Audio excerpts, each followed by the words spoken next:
Hey guys, so today I'm gonna be looking at someone who saved a life. So yeah, let's just get right into the video. I needed a kidney. My cousin volunteered. During the testing of her, they found a small mass they thought was just fat. It turned out to be cancer. Most kidney cancer apparently is not caught until it's too late because your other kidney takes on the work and you don't get symptoms. She was able to get it all removed and is now cancer free. Didn't even need chemo, just surgery. Anyway, she claims I saved her life. I claim she saved her own by being willing to donate. Wow. This is so wholesome. I feel like, yeah. Oh. Oh my gosh. Well, you know, she was going to save his life, but in the end, he saved her life. And that's just great. I had a good friend who was going through some very stressful times in his life. He began experiencing symptoms of severe anxiety, tension headaches, feelings of dizziness and lethargy. He went to the doctors, who prescribed him benzos. He wasn't doing good, and I went over several times to his house and he seemed like he was losing it.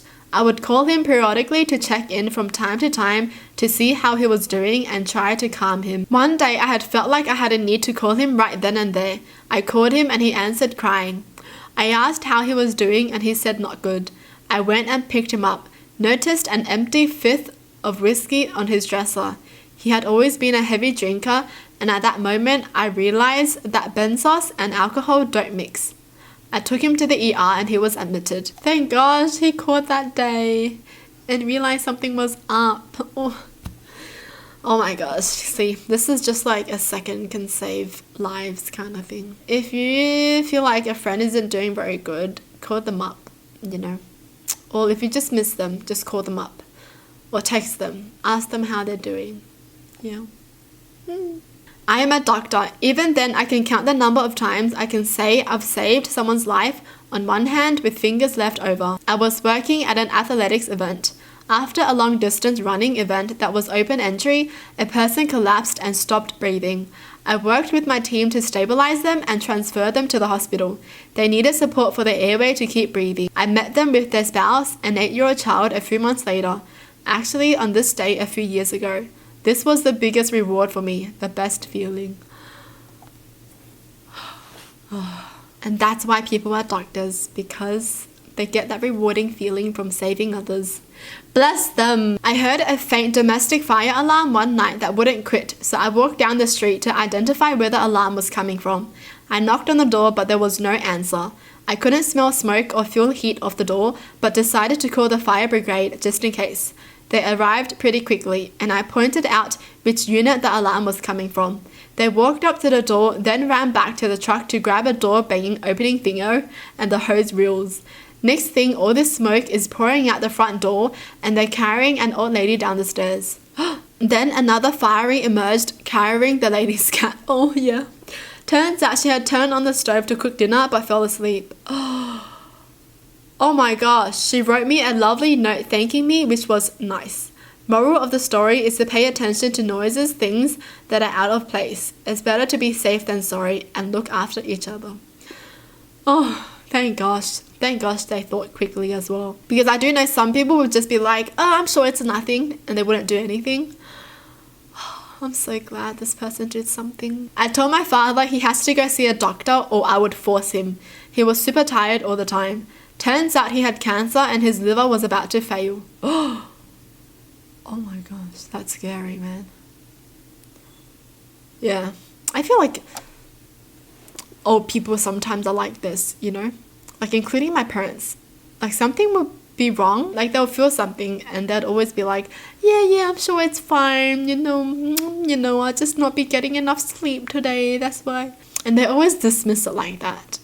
And I don't like it. You know, sometimes you gotta force your parents to go to the doctors or like go to the hospital or something. Was in the middle of a neighborhood pool and watched a toddler at the side of the pool take his floats off and then jump in the water. He curled up like a ball and began to sink up quickly. I was able to reach him before he reached the bottom. He was scared but screaming. The babysitter was on her phone. Your babysitter, oh my gosh. I'm just mad, okay? Your job is to watch the kids. Like, you know, kids, especially when they're swimming, you don't look at them for 1 second and the next second they could be sinking down a pool. You don't know. Why is this babysitter so irresponsible? When I was in middle school, my dad took me to one of his friend's barbecues. His friend had a young son that I think was 4 or 5 at the time. Everyone had been swimming in the pool and went in the yard to go eat. No one saw the little kid run back to the pool except for me. Before I could say anything, he jumped in without his swimmies. I ran as fast as I could to him as he thrashed in the water and I pulled him out. His parents were absolutely shocked and terrified. They didn't think he would do anything like that. Thankfully, he ended up being fine, and it scared him out of doing it again. Always watch your kids if you have a pool. Even if you think they know better, they probably don't. Yeah, this. So scary, man. I just always tell myself, like, if I ever end up having a kid, I wouldn't have a pool in my own home. You know? Like, less worries, you know? Like, you just never know. Like, you don't pay attention for like a minute, and, you know, kids, they learn really fast. They can unlock doors, they can climb, and all of a sudden, they could just be gone. Scuba. The zip tie that holds the mouthpiece onto the regulator broke, and when the diver exhaled, the regulator popped out of the rubber mouthpiece and fell off to the side. The diver didn't notice until they exhaled all the air and then tried to inhale. They freaked and tried to bolt for the surface from about 120 feet. I grabbed them with one hand and tried to shove my spare regulator into their mouth, but they wouldn't spit out that useless rubber mouthpiece. A fellow dive instructor grabbed me and anchored himself to the mooring line, so we stopped ascending. I free-flowed my spare regulator into the diver's rubber mouthpiece, and that got him to snap out of it and register what I was trying to do. He spit his mouthpiece out, stuffed my regulator into his mouth, took a big breath, and tried to bolt for the surface again.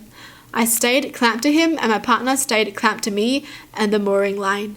Eventually, the guy calmed down and got himself back under control, after which we made a controlled ascent. Oh my gosh, that's scary, right? I feel like being so deep in the waters is scary. Oh, man. And also, when you're panicking, you're not thinking as well, right?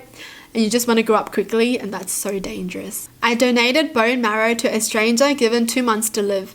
Surprisingly easy process, and haven't regretted doing it for a second. Oh, that's so nice.